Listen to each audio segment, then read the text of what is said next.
Now in the main event, oh my goodness, this is a big fight. Not for titles or rankings and positioning and all. It's Max Holloway and Dustin Poirier, two of the biggest names in the game, going at it. Dustin Poirier's retirement fight at home in New Orleans. So you know you're getting the best of the diamond in this fight. Then Max Holloway, yeah, he goes down to featherweight and gets dominated by Topuria, but it looks like everybody's getting dominated by Topuria. And Max Holloway looks like a different fighter at lightweight. I mean, he just looks like a different fighter. What he did with Gaethje in the final 10 seconds of that fight when he pointed to the ground and told Gaethje to come forward and Gaethje obliged and then he KO'd him. I mean, it was just epic, epic. On the biggest stage at UFC 300, a fight goes 24 minutes and 59 seconds and Holloway wins it. That's the lightweight Max Holloway. So it definitely makes for an interesting fight. It'd be terrible to see the Diamond, get KO'd at home in his retirement fight, but that's what Holloway is capable of in the lightweight division, where he's got more power and his legs look bigger. So how are we going to predict this fight? It's very difficult. We had to really think about this, and luckily we made this prediction months ago when we weren't struggling in the main event.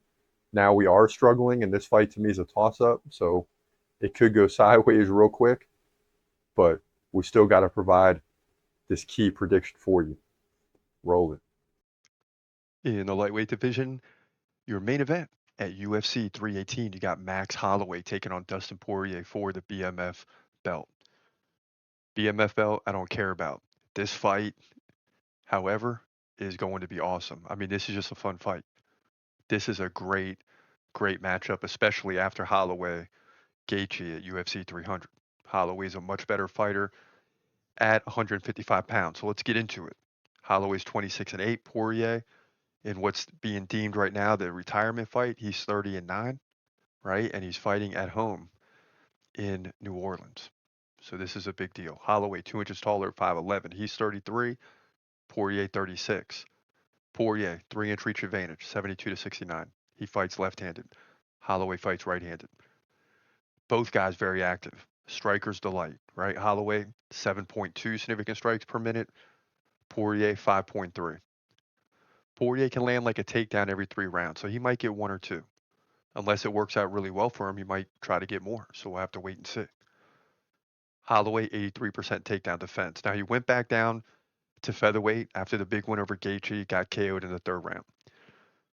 But against Gaethje, he beat him by KO in the 5th with 1 second left in that fight. 181 significant strikes. It's ridiculous.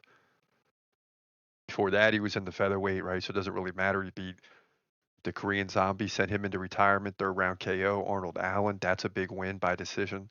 And then lost to Volkanovski during all that. How many times did they fight? 3 or 4, right? So you beat Calvin Kattar, Yair Rodriguez. So we know the whole story, but all we got to go off of is the Gaethje fight, which was awesome. Poirier lost to Islam Makhachev for the belt, right? He was submitted in the 5th round. So, and yeah, that fight wasn't as close as it looks on paper because Makhachev had 5 takedowns, right? Poirier did beat Benoit Saint Denis to get that title fight. Beat him by 2nd round KO. That was a huge victory. Okay. So it is kind of hard to believe on one end that Poirier is looking at retirement, right? At 36. He's still at the top of his game. But if you're going to retire on top, this is the fight to do it. I mean, this is an even fight, basically.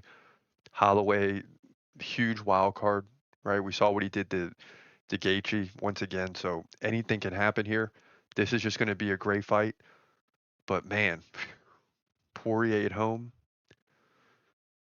hmm, Man, Poirier's at the top of it. This is a tough prediction. Poirier's at the top of his game right now, right? It's not like because he's retiring that he's not. But I got to go with Holloway. I mean, gosh, these main events this year are really tough, but I'm going to go with Holloway here because of what he did to Gaethje and the fact he lands 7.2 significant strikes per minute. I don't like that he's walking into Poirier's house. Poirier wants to go out on a winning note. I don't like that. That's not favorable. But Holloway doesn't mind walking into any situation. So I gotta believe, even though there's an X factor there for Poirier, I gotta believe that Holloway's still gonna get the win. That's just how. And throw the numbers out. I mean, this is just who has the most heart, and you're dealing with two guys that have a lot of heart. But I think Holloway gets the job done. He moves to 27-8, in my opinion. Don't know how. Could get the finish again. We'll see. Lightweight division, main event, UFC 318. So that just goes to show you how I feel about Max Holloway as a lightweight, right? I feel like he's going to find a way to win this fight. At lightweight, he's more able to take damage through punches, kicks, whatever it may be, and still continue moving forward. And the pace at which he fights, the one interesting thing will be like the McGregor fight for Poirier, those leg kicks. That was really a signature thing for him, and it seemed like he was going to rise to the top and win it all after the McGregor fight because those leg kicks were just brutal. And if he can utilize those leg kicks for 2 or 3 rounds, he might have a chance here. And we'll see how. But Holloway's activity uh, should be able to prevent that, and his quickness, and continue moving, keeping his head off the center line, things of that nature. So we like Holloway to win this fight. But listen, take that with a grain of salt because we have struggled in the main event this year. There is no question about it. Our overall record is superb, but our main event record is trash.